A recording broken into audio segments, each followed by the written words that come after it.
Welcome. In front of me is ASUS ZenBook A14, and in this video I will show you how to enable power saving mode on this laptop.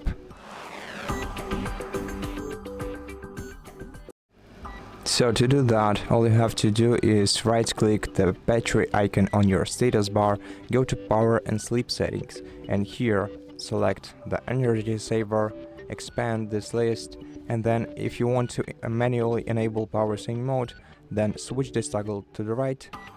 And if you want to set the value of your battery level at which you want the power saving mode to be set automatically, just select the value from this list. And if you select always, then the power saving mode will enable automatically when you unplug your device from the charging cable. And you can also switch this toggle to the left if you want to disable the lowering screen brightness feature when your energy saver is on. And that's it.